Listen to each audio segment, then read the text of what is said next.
Hey, I'm Jay Conroy. We're here at the Short Hills Mall Wentworth Gallery for Rick Allen from Def Leppard's art show. This is going to be really good. Let's go inside, talk to Rick, see what he's got.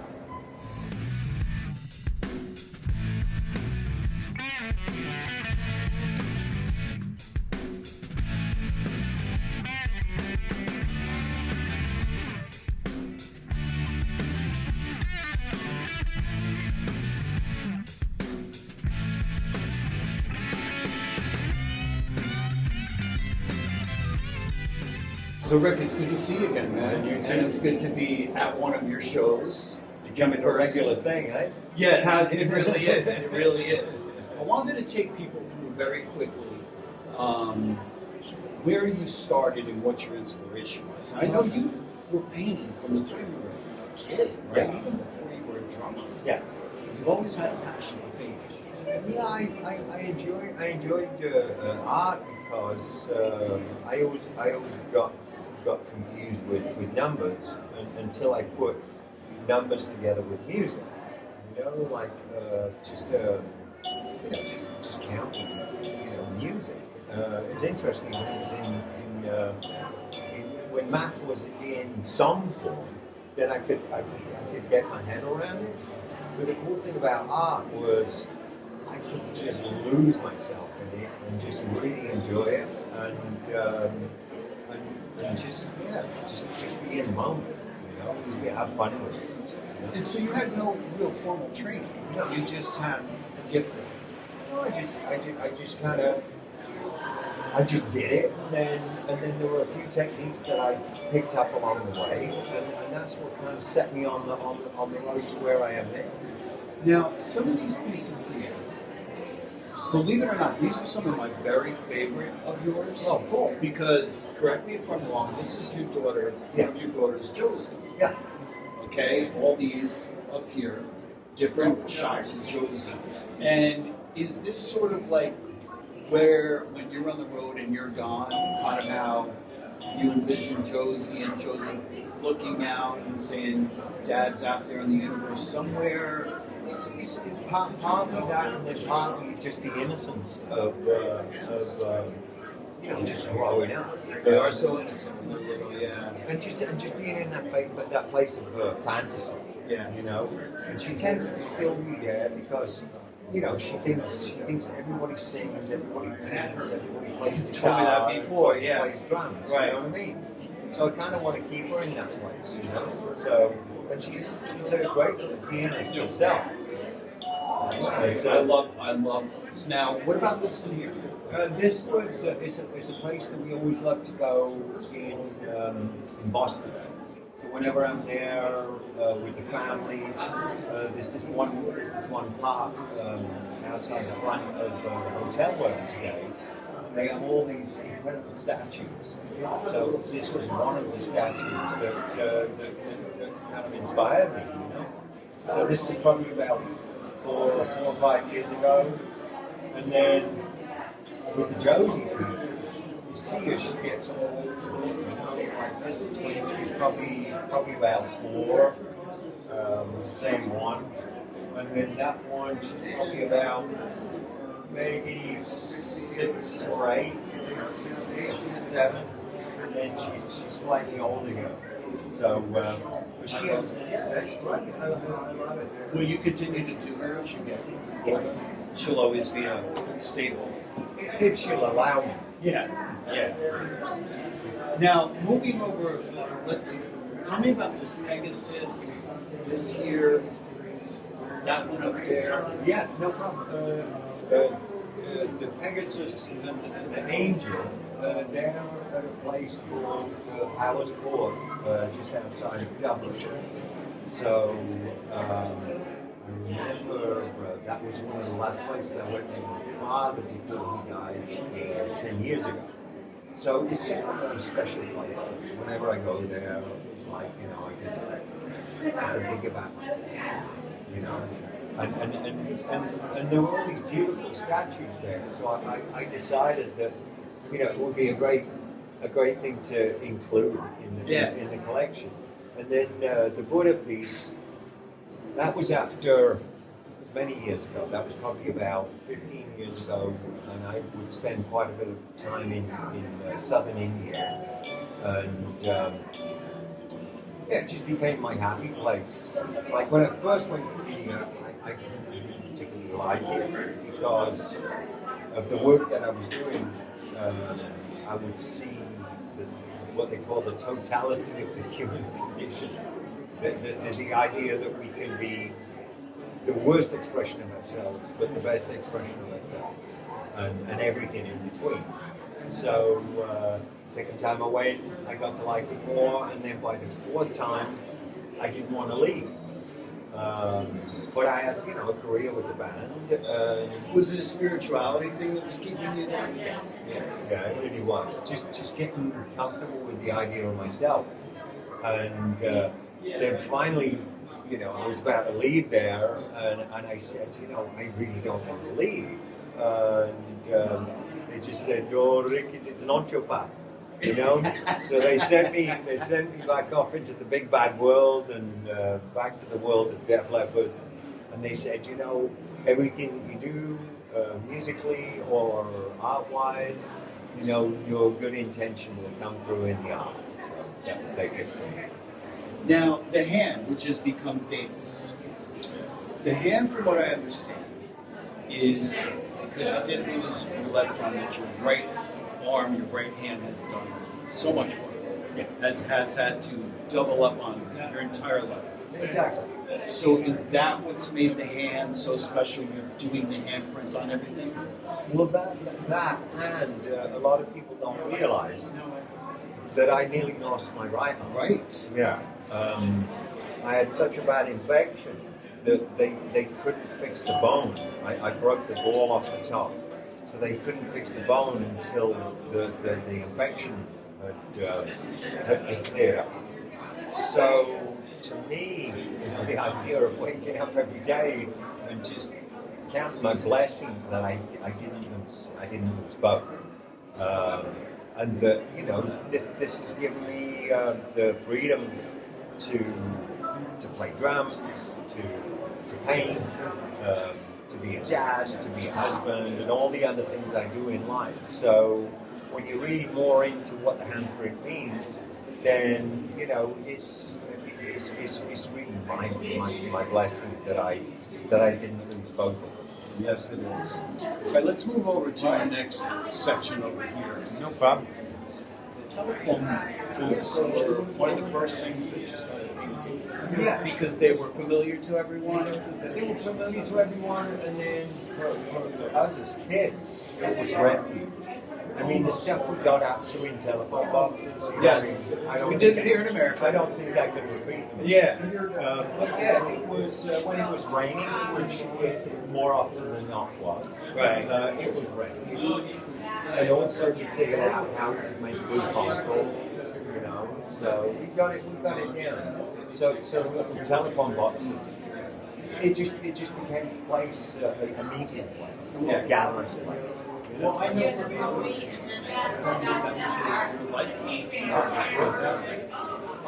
you're big on the hearts, Talk to me a little bit about those. Yeah, well, when I have the hearts to flags, it's only in an attempt to soften the whole idea of patriotism.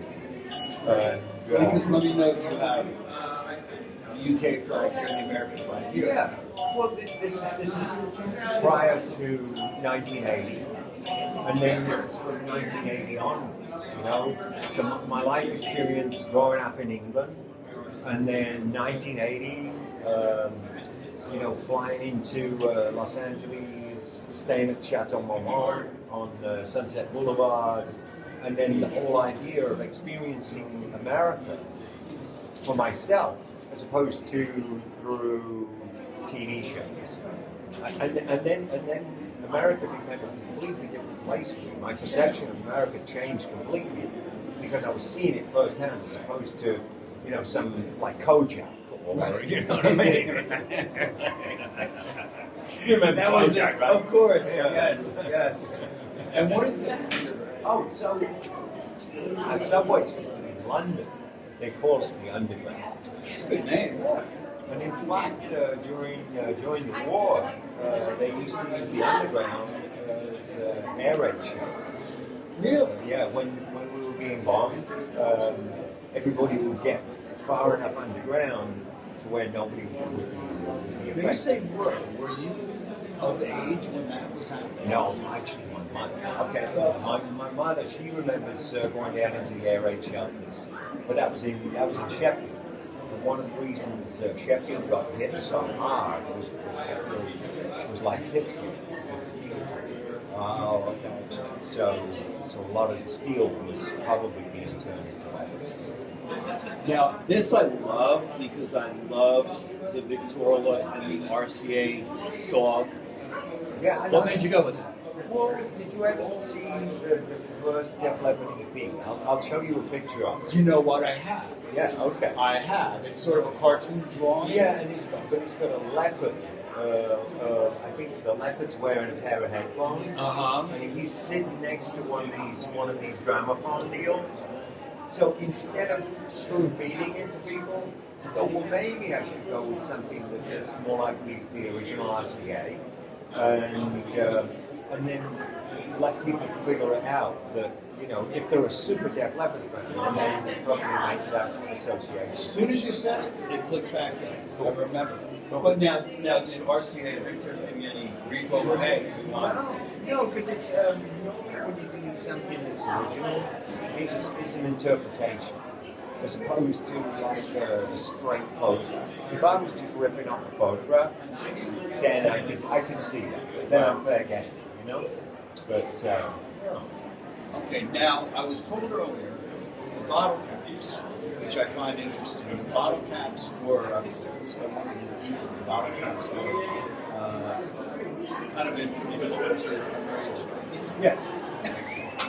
No hesitation. No. It was like Was that, were there actual bottle caps like that in Sheffield when you were growing up? Not at the time, but then years later, I found this one brew that I found in London at one of the train stations, and they literally had these Union Jack bottle caps. Uh-huh. So I'm like, well, if I group them together, maybe I could do something really cool. So I started getting into like macro photography and like really zooming in on the bottle caps, and then I was like, well, maybe I could do something like kind of borrow a little bit of inspiration from like Andy Warhol, and do different, different tones or different colors. So that's kind of where that came from. But I got thrown out of many pubs. Yeah, well, I think we all did. All right, I want to move on to next to your daughter's stuff. Former bandmate who sadly passed away. That was the first one you did? Yeah, that was the first Legends piece that I did. And it was safe because I knew Steve. Yeah. And it was the first time I was trying that technique out. And I sent a photograph of it to my mother, who keeps in touch with Beryl, who's Steve's mother. Okay. And Beryl, she was like, oh, so beautiful, Ricky captures his essence, and I think this is really beautiful. So her saying that inspired me to kind of go on and do Lennon and Hendrix and Janis. Because music phenomenon now on the move. You wait until, for better or worse, you wait until someone to see it. What are you doing is that today? How was votes coming up? Kind of. I mean, it seems like every year we lose somebody else. I mean, we just lost Charlie. I love the Charlie. Charlie's brand new. I didn't even know if you would have that done before the show. Well, this is I haven't actually finished the original completely, but that's a mixed media. So that's a photograph, an enhanced print of the original. Whereas the Tom Petty, that's actually the original. That's what and I'm surprised it didn't sell yet. Which is fine, because then maybe it'll come home to roost, and then I can put it on my wall. Right. So Now behind you here, again we have the hands. yeah. Mobile Gas, which is sort of Well, it was more connected to the Pegasus, which I and, love. and that's that little subliminal sort of thing where, again, it's not spoon feeding it to people, but it's kind of giving little hints about subject matter in other pieces. So if somebody looks at one piece or certain pieces, there's always little clues as to other pieces that I've done before. This one up here. I just went nuts with the hearts, you know, and actually this is one that I followed. Actually what I did a heart, and then I took the entire piece, and then I dropped that onto another piece of blank canvas, and then peeled it off, almost like printing. So this was kind of there's two of these. There's a sort of a his and hers version of it. So it was cool. It turned out good. It was an experiment, but everything I do is an experiment. Well, now I have to ask you because your wife, Lauren Monroe, who I love, she's a singer, songwriter, talent, healer. You know, like I told you before, you really just bring the drums to her. No, I know. A little bit of art. I know. She's the one. But no, seriously. Any inspiration from Lauren? Because Lauren is big on doing hearts. Well, yes, but I can't do the house like she does. You know, she just has a unique sort of spin on it.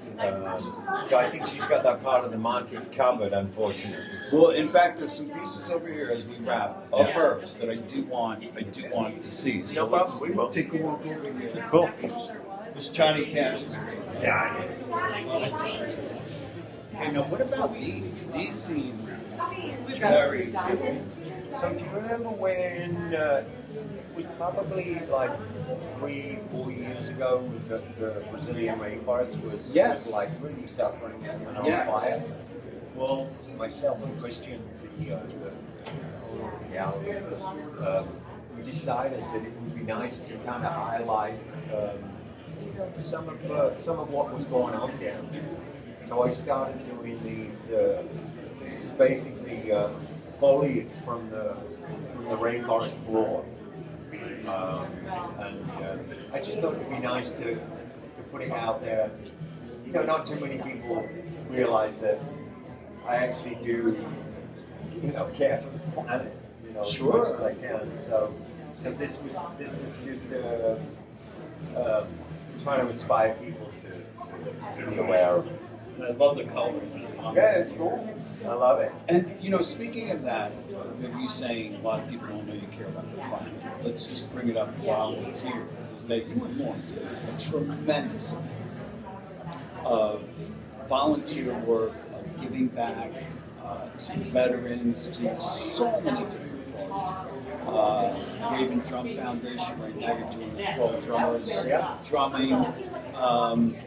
The two of you really do give back to a lot of causes. I think it's the least we can do, to be able to do something that we love doing, like creating art or music. We always feel as though there needs to be a charitable sort of component where we take our good fortune and put it back into the community. So it's always been a part of what we do. In fact, a portion of all these pieces goes to veterans programs. It's cool. It makes us feel good. Now, I know that you met Lauren when you were trying to get well. You had some pain issues. Somebody introduced the two of you. Do you think that since you've met Lauren, the two of you have become married? Obviously, been married 18 years now? 2003. Yes, congratulations on that. I know an anniversary just passed. Cool. Did meeting Lauren have a lot to do with you opening up your eyes and going to veterans and meeting other people that have had, have lost limbs and those sorts of things? Was Lauren a big part of that? I think so. Yeah, I was tending to be on a bit of a downward spiral. And that was, that was what you... That was probably prior to and 2000. Now, if I may, long after the accident, not that it gets any easier after the accident. In 2000, in that time period, why do you think you were on a downward spiral? The band Def Leppard had achieved heights beyond that very few bands get to. Which doesn't mean that makes you a happy person. But again, being that late, that much time after the accident, and again, I'm not downplaying that, post-traumatic and all those sorts of things. Why was it so long after? I'm not sure I really realized the extent of the invisible wounds. Really wasn't it 2006 when I went to Walter Reed Army Medical Center, that really kind of put things into perspective. Seeing other people seeing other people suffering that way, and then seeing the similarities between some of the things that I would do and some things that they would do, self-education, bouts of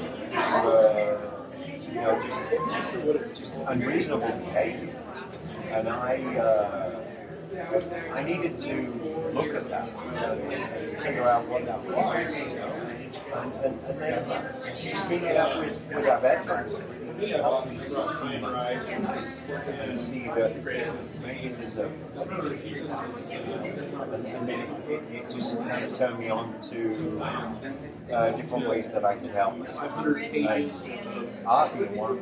I find art and music really which is good.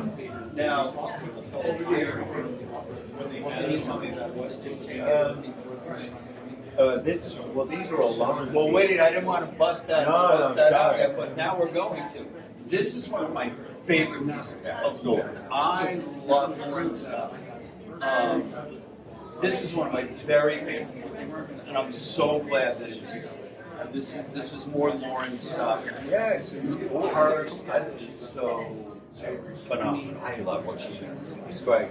It's really cool. It's one of my favorites. And I think the one cool thing about the art is it's become a family thing. Like getting our youngest off her iPad. Getting her out from in front of a freaking computer screen and doing something as a family kind of old school like art. Instead of always leaning on technology for entertainment. So, but yeah, I can tell you a little bit about this. Yeah, tell me a little bit about some of these pieces here. Well, the heart is another experiment.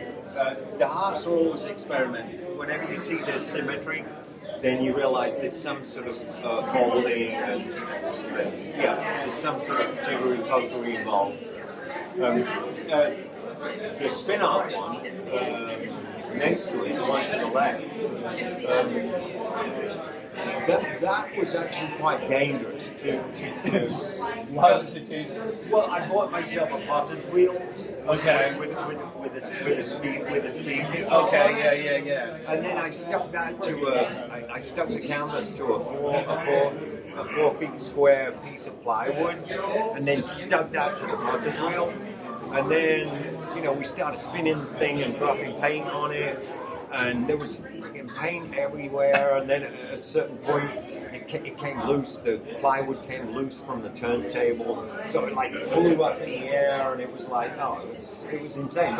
But the end result was pretty good. But not sure how many of those I'm going to do again because it was quite dangerous to make. Now I know it varies, and we've got more pieces down here.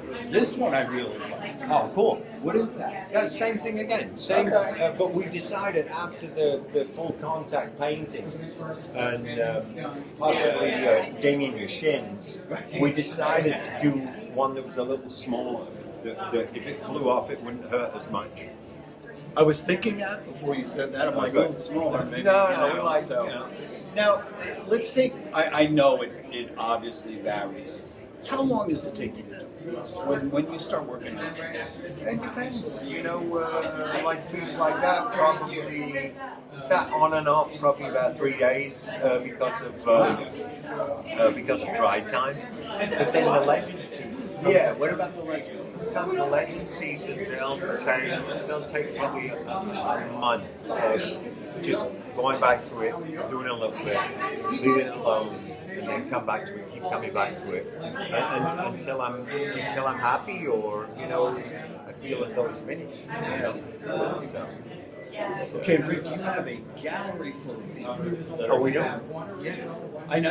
See, I appreciate that you give me your attention. A gallery full of people. I want to thank you so much No problem. for doing this. It's always a pleasure. It is always a pleasure talking to you, man. I really do appreciate it. Thank you, Everybody, guys. Rick Allen, Def Leppard, Short Hills Mall Gallery, and they can find you there. And all your stuff is for sale. Cool, man. Thank you, guys.